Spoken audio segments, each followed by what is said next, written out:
세 자녀 이상의 다출산자님들께는 국가유공자 이상의 정중한 예우를 해드려야 합니다. 백척간두라는 고사성어가 있습니다. 자연은 인간의 힘으로는 거스를 수 없습니다.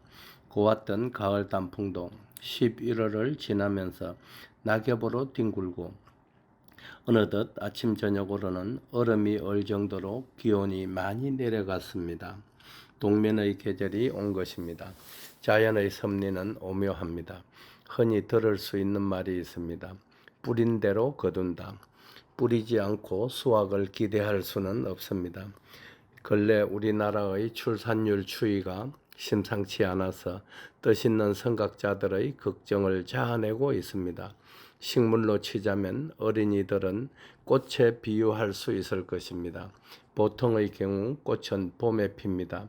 꽃이 피고 열매가 맺으면 여름날 뜨거운 태양이 열매를 성숙시켜 가을에 수확을 하게 됩니다. 그것이 자연의 섭리입니다. 수확은 파종을 전제로 합니다. 파종하지 않으면 수확도 할 수 없습니다. 지난해 우리나라의 합계 출산율은 0.78이었습니다. 합계 출산율은 여성 한 명이 일생 동안 낳는 자녀의 수입니다. 남자는 아기를 낳을 수 없으니 결국 합계 출산율이 0.78이라는 뜻은 남녀 한 쌍이 일생 동안 채 한 명의 자녀도 낳지 않는다는 뜻의 다름이 아닙니다. 인구가 동일한 수준을 유지하기 위해서는 합계 출산율이 2.1은 되어야 합니다만 세계에서 그 유래를 찾아볼 수 없는 0.78이라는 수치는 30년 이내에 나라가 문을 닫을 수밖에 없다는 사실을 웅변하고 있습니다. 우리나라는 지도청의 무능과 분열로 국력이 쇠약해짐으로써 주변 강국들의 수많은 외침을 받아왔지만 그래도 나라의 맥락을 유지할 수 있었던 것은 국민들이 건재했기 때문이었습니다. 지금까지 나라가 위기에 처했던 역사를 되짚어 본다면 고대사 부분을 제외하더라도 고려시대 중기에 몽골군의 침입과 조선시대 일본에 의한 임진왜란, 정유재란을 비롯하여 청나라가 군신관계를 요구하며 일으킨 정묘호란과 병자호란, 그리고 일제의 식민통치, 또한 중국 마오쩌둥의 지원을 등에 업고 김일성이 일으킨 동족끼리의 분쟁인 6.25 한국전쟁 등을 꼽을 수 있겠습니다. 나라가 완전히 망했다가 기적적으로 살아날 수 있었던 배경에는 우리 민족의 저력이 고스란히 담겨져 있다고 할 수 있을 것입니다. 그런데 작금의 현실은 어떻습니까?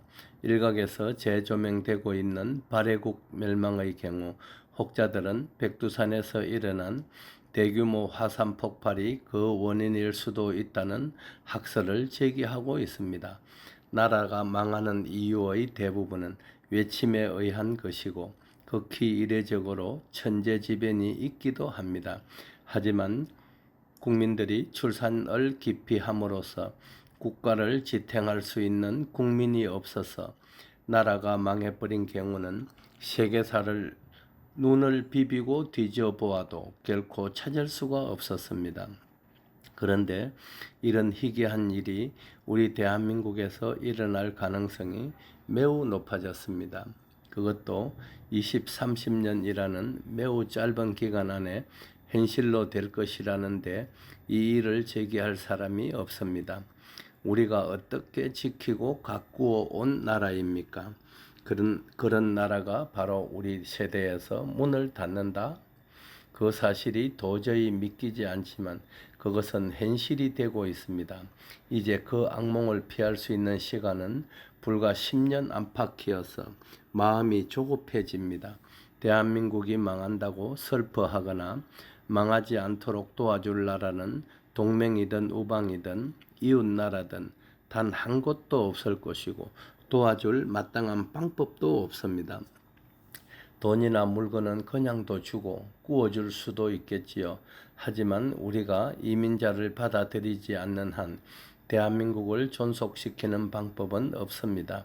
아무리 어려워도 우리 스스로가 방법을 찾아야 하는 것입니다. 1950년대나 60년대에는 산부인과 병원도 없었고 전기 상수도는 당연히 없는 초가집의 단칸방에 살면서도 자녀들을 5, 6명씩 낳는 것은 흔한 일이었습니다. 지금 필자가 자주 드나들고 있는 미얀마에서도 우리나라 1960년대와 비슷한 수준의 생활 여건에서 살고 있는 사람들이 많습니다. 그들 역시 전기가 없는 산골에서 대나무나 억새풀 등으로 지은 초가의 단칸방에 살면서도 자녀들만큼은 대여섯 명씩 두고 있습니다. 30년 후에 망해버릴 나라보다는 빈곤 속에서도 희망이 있는 미얀마가 더 비전이 있는 나라라는 점은 비단 한금손 혼자만의 생각이 아닐 것으로 보입니다. 씨앗은 시기에 맞게 파종이 되어야 꽃을 피우고 열매를 맺을 수 있습니다. 지금 우리는 현실에 안주하기 위해 작은 고통들을 감내하려고 하지 않습니다. 씨앗을 뿌릴 생각을 하지 않으면서 꽃이 피고 열매 맺기를 기다리고 있는 것입니다. 다른 말로 표현하자면 결혼도 출산도 하지 않으면서 편안함만을 추구하려는 심리가 팽배합니다. 지금 우리나라의 상황이 이렇습니다.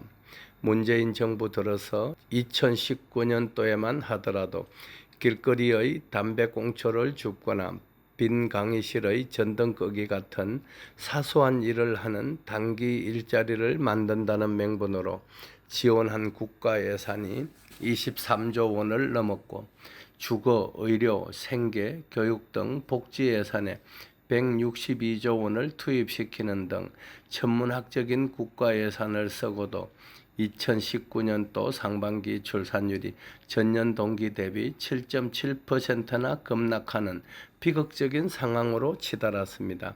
나라가 망해가는 조짐은 여러 분야에서 나타나고 있습니다.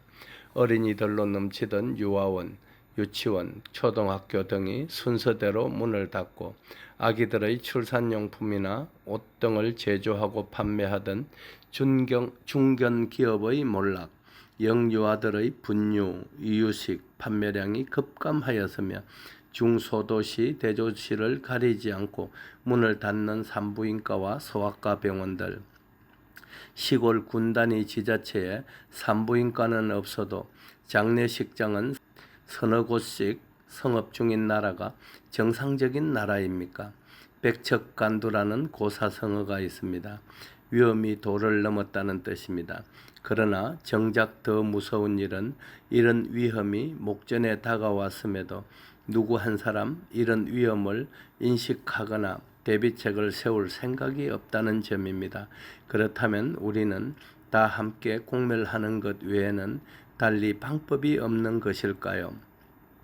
많이 늦었지만 지금이라도 정신을 바짝 차린다면 가능성이 없지는 않습니다.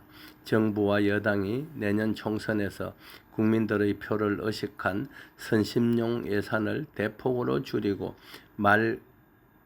덜 급한 예산을 전용하더라도 아기를 낳는 젊은이들에게 현금을 지급해 주십시오. 첫째 아이디어는 첫 아이를 낳으면 100만 원을 지급하고 둘째부터는 1000만 원을, 셋째부터는 몇 명을 낳더라도 숫자에 제한 없이 1억씩을 지급해야 합니다. 지급 방법도 복잡한 절차를 따지지 말고 출생증명서만 제출하면 농협이나 은행에서 예금을 찾듯 쉽게 돈을 지급해야 합니다. 또 한 가지는 조혼이 이루어질 수 있도록 부부의 합산한 나이가 60세 전에 셋째를 낳으면 셋째부터는 매번 2억씩을 지급토록 한다면 조혼 풍토가 생김으로써 짧은 기간 안에 성과를 낼 수도 있을 것입니다. 한편으로는 출산율의 급락으로 나라가 기울어가는 상황에서 셋 이상의 다출산을 하는 가정에는 국가에서 애국지사 이상의 예우를 해드려야 합니다. 그들에게는 국가유공자로 정당한 예우를 갖출 때 사회적 분위기 또한 다자녀를 갖는 방향으로 바뀔 것이고 다자녀 가정에 대한 존경심이 생길 것입니다. 아기를 많이 낳으면 부자로 살 수 있다는 확신을 가지도록 정책적 배려가 꼭 필요합니다. 신생아 출산이 크게 늘어나면 경제 또한 자연스럽게 활성화될 것으로 확신합니다.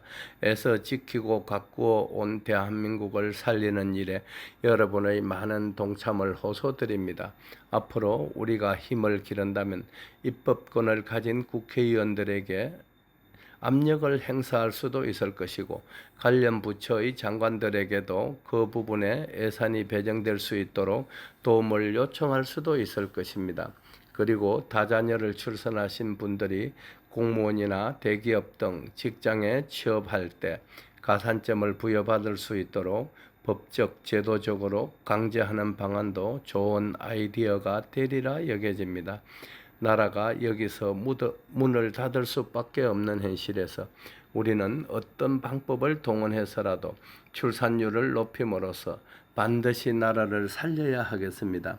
출산강국 대한민국을 만드는 길은 우리 자신들의 손에 달렸습니다. 고맙고 또 감사합니다. 2023년 12월 2일 해죽순 개발자 한금손 배대열 올림. 배대열의 세상만사. 구독과 좋아요를 눌러주시면 황금소는 큰 힘을 얻습니다.